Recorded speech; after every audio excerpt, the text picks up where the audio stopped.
right, guys, vacation's over. I'm glad to be back. So much Dolphins talk. We're at a hugely critical situation. Even though I wasn't covering, I was first a fan before I started doing this, so I've been watching my Dolphins news. And I was very surprised and kind of happy to see a lot of criticisms topics that I've been talking about for a couple of years are starting to get more and more prominence. We're hearing now the tight end is important. We're hearing now the offensive line is going to be a big deal. We're hearing now there really is a cap, and it's flexible, but it exists. And we're even hearing, which I was very surprised, that Chris Grier is in a critical portion of his tenure, and he's got to prove something big this season.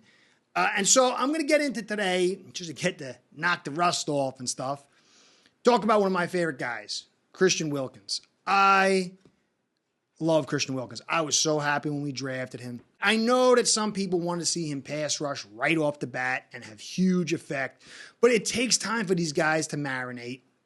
And Christian Wilkins has been working in a certain framework that wasn't always conducive to do that. He was a master at stopping the run, and this year he proved himself to be excellent in the pass rush. So I'm going to get into real talk about Christian Wilkins because a lot of fans, they're heartbroken to see him go, and they kind of want to, some of the media people out there want to kind of say, well, we couldn't sign him, and, it's too expensive, and this is a big deal to see this guy walk. He's not getting a tag. I said he wasn't getting a tag, and I said he was going to likely walk. It's not done, but we got to be realistic because the hopium is going to hurt us. There's ways we can mitigate his loss, but this is going to be a big loss. So I'm going to get into Christian Wilkins' situation.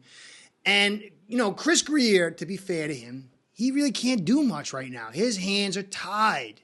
But then to be real about Chris Grier, he tied his own hands. You look at Chubb and you look at Wilkins, we went with Chubb over Wilkins. And I'm going to compare that and show you. So Chris Grier, in some ways, needs a pass, but he set himself up for the big fail. So, guys, I'm going to start at the live again on Friday. Going to have some viewers on there, talk football. Friday at 10 p.m. on this channel to do the live again. I really love when you guys come on and talk. I'm going to kind of do that more and more. I know everyone wants to hear from, the big time guys and the players and stuff like that. I'd like to cover them too, but I'm too small for that.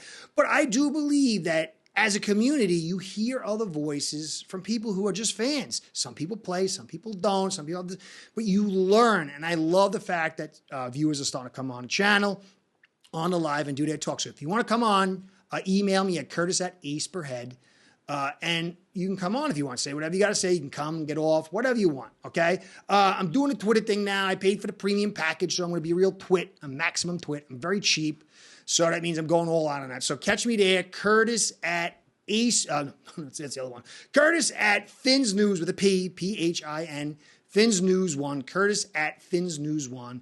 Help me get this thing going. I'm going to be putting special content there and really try to answer the comments on the Twitter as well. I'm getting back to them on this channel. I love the comments. They mean the world to me. I had to take a full 2 weeks off, though, because my brain was fried, so I'm getting back to them. So anyway, guys, going to go dig into the Wilkins situation here today. He's not going to tag. Let's hope Hunt kind of gets pulled here, but I'm a little concerned. I think, people were betting me that one of these guys was going to tag, and I think I should have taken that bet because I might have ended up winning because I think all our major free agents are going to take a walk. Maybe Elliott stays, but certainly I think VG's gone. I think Wilkins is gone, and I'm just praying Hunt's not, but I'm kind of getting that feel. We'll know later on today. So likes, subscribes, all that stuff keeps me in business. I appreciate that, so please keep that up. So I want to give you a shout-out, and a shout-out to Aceperhead, my sponsor, because without the two of you, the show ain't going down. Aceperhead's betting software is the premier white label platform for bookies to manage their players and grow their sportsbook operation. Click the link in the description below to get set up in minutes. Ask for the Curtis promo and get a special introductory discount. All right, so the good news, if Wilkins isn't here, is we're going to get a comp pick. He played, he was number one in the league as far as snaps, so we will get a third round for him. There's some other things out there we might get for this player, that player. We got to see how it plays out. But the comp pick, if we're aiming for that, that means we're going to kind of cut back on who we're signing, because if you sign a number of free agents, you lose some of those comp picks. So if we're aiming for the comp pick, that means we're going to be going light on these top-end free agents. And that is a little concerning because this is a big year for us. But that comp pick can be nice. Teams use these picks very, very well. Now, I don't think we can get anybody to fill Wilkins' shoes exactly, but that comp pick at 25 could be a guy you get to fill that second layer. You could find maybe a nose tackle or another quality position, and we need help. Lots of guys are going. We are thin, and we need help. Now, unfortunately, our draft history, as Greer being in charge, you got to start from 2016. 2019, when he took over, they asked him in a conference who was in charge of all the picks. He said, me, I had final say. And you look at their mid-round picks, and it's a little concerning as far as the odds of us making that comp pick work if we do get it. Now, 2023, put a green little box around Achane. Very good player, obviously. Unbelievably fast. But he was injured a lot. And the running back position really is about consistency. Good pick. Still not sure if it's great, but that was a good pick. Now, 22, Tyndall, easy, not good. Hunter Long, definitely super not good. Brandon Jones, 2020, was a solid pick. It wasn't a great pick. He was good for our little need over here, as far as a blitzing safety. I like that. Kinley, we spent 2 fourths on. He was a disaster. Dieter, not good. He started for the Texans, but he's going to be a guy they replace. He's a backup. Gink, excellent pick. We should have signed him. A little concerning that we didn't. VG should have been a guy that we spied and said, this guy we got cheap. He's the type of guy we want. And we shouldn't have need Vic Fangio to tell us that. Greer's biggest mistake was not running with him and then going after Chubb, chasing a different mistress from a different team. 2018, Baker and Smythe. Baker, I think he's unbelievable in the pass rush, but overall we missed out on Warner. Remember the stories? We were eyeing him leading up to the draft, and everybody kind of knew it. It leaked out, and then San Fran took him before us. We should have traded up. We should have knew that someone was going to take him. He's top 1, 2, 3 in the league as far as middle linebackers. But okay, decent pick. Smythe, backup. Balaj, disaster. Tankersley, Asiata in 2017, disaster. Gotcha, he's like okay, but then he just faded away. Drake, some pop spots, but and then Carew, 2/3, total bust. So this is not a great trend line for us maximizing that pick. So comp pick is great. Wilkins is a superior player. I wanted Lawrence over him, by a small margin because I wanted the big guy inside. I wanted us to hit on Nagata. We didn't hit on Nagata. We missed on Wilfork, and I was hoping to get that kind of guy. But Wilkins showed so much. He's one of my favorite players, and I am sorry to see him go. And I've been talking for a couple of years. People have said maybe I was wrong, but I think it was a right evaluation, that the cycles of offense have now changed. A and B gap domination, the ability to run the football and to be able to have a defense is the way to go for the Super Bowl. It's no longer just pass the football for success. And Wilkins was the heart of the best, most consistent part of this defense for years. It was the run defense that set the table for everything else. And he was a huge piece along with Sealer. These two guys together were Batman and Robin. I'm going to miss them. I really like Sealer, but not in the same role as Wilkins. And I think Wilkins is better. Sealer's a guy you want to line up, either on the guard or over the guard or on the tackle outside. He's tall and rangy. I've shown how when he gets the double, his hips buckle because he is kind of tall and rangy. He's a good pass rusher, very active, great personality, kind of guy you got to love. But he's not, again, Wilkins. Wilkins has got the leadership, the passion. That's an important piece to have that spark plug on that D line.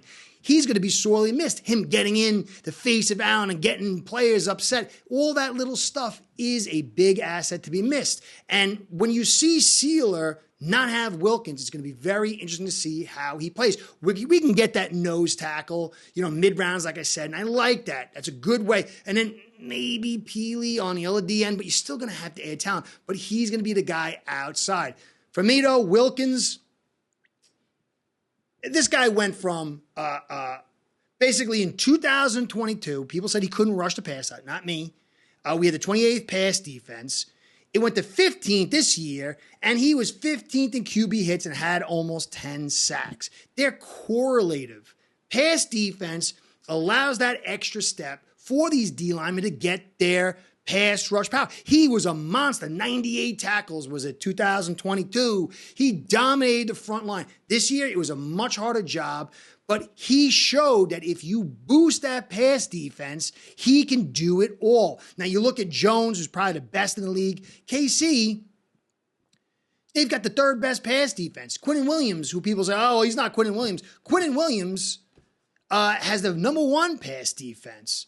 Now, Chubb is where we went wrong. Wilkins has missed 2 games in 2020, and he's been in through every game for the last 3 seasons, 17, 17, and 17, or 18, I guess, with the playoff game. He hasn't missed a game in 3 years. Number 1 in snaps in 23, number 2 in 22. This guy has played, but you look at Chubb, we gave a $23 million plus contract, a first, a fourth, a fifth, and he's missed 2 games, 8 games, 8 games, 9 games, 2 games, 12 games. Out of 143 games, he's only played 73, 50%. The consistency that Wilkins has is a huge asset why you needed to keep him. And while Chubb, I like his talents, this was a riverboat roll that crapped out for Greer. He's not going to be in full strength this season at all. And then he goes into next year, and what do you got? This is our final high-point talent season. And so I think that the fact that Wilkins going is a big strike against Greer, not because he can't sign him this year, because he didn't prep for it before. He didn't find value. Should have signed him last year. He would have probably got less money for him, and he should have traded for Chubb. You could have had Van Ginkel for half the price and a first, a fourth, and a fifth, and still had Wilkins. And Wilkins is 28. Jones is 30, just about. And he's probably going to get a 2 or 3 year contract. So Wilkins has got, 4 years probably in his tank. And probably his prime years. And I think it is a huge, huge, huge miss. Now, last part here, Hunt. Okay, you miss on Wilkins. I got it. But how do you let Hunt and Wilkins walk? It's not a done deal. They could tag him. They could make it work. But both these guys, if they walk, along with Van Ginkel, it is a huge hit on the resume of Chris Greer. I don't see how you can't understand. The game is won in the trenches. People told me, oh, no, well, you got the speed on the edge. You don't need the offensive line. You can put anything there. And now all the guys are saying, we need offensive line. We need a tight end. We need to run the football. We need to. It's basic football. All those years of throwing a football like a madman from 2004 on kind of, put some fog of war on it. But you got to know. We're going to take a major hit unless some unbelievably brilliant moves are made to offset. And they can. You can get that nose tackle, find some vets to work around Peely and Sealer, but there is still going to be a degrading of talent no matter how you slice it. Now, a lot of stuff going on I see in the backgrounds for two different media types. I've been reading my elements of journalism while I'm on vacation. My belief here is I'm here to help you with your evaluations, to give you good information. Sports journalism is journalism. Now, how do you slice it? And if you're not here to tell the truth and you've got a loyalty to something other than the truth, then there's terms for that. And I want you to know that I really have always committed myself to being the best I can for you guys. And I am going to recommit it. I got my 4th season now, it seems like, but I want a 5th. But I won't sacrifice my integrity and my belief of what is the best thing for viewers, and that's truth. Sometimes I'm a little hard and a little negative, but I'm going to start covering some journalism, some sport in smaller segments to let you understand that there's an obligation to anybody who is a purveyor of information. And it was sad to hear that some people, their motive is not that, which we all kind of knew. But I want to let you know I've dedicated myself to be better this season. I hope you enjoy. Hope you come check me out on that Twitter and check me out in the live coming this week. It's going to be very interesting to see what happens today. We've got to keep at least one or the other. And anybody who tells you we lose Hunt and Wilkins, it's all going to be fine, they are either or they're selling you like the Brooklyn Bridge or swamp water in Florida or something. I don't know, guys. Anyway, so it's good to be back. I really did miss doing this and conversing with you guys. Curtis saying, catch you next time. Be well. Go Fins. Start building your own online sports book today by getting signed up with aceperhead.com service that'll allow you to book action on sports from all around the world.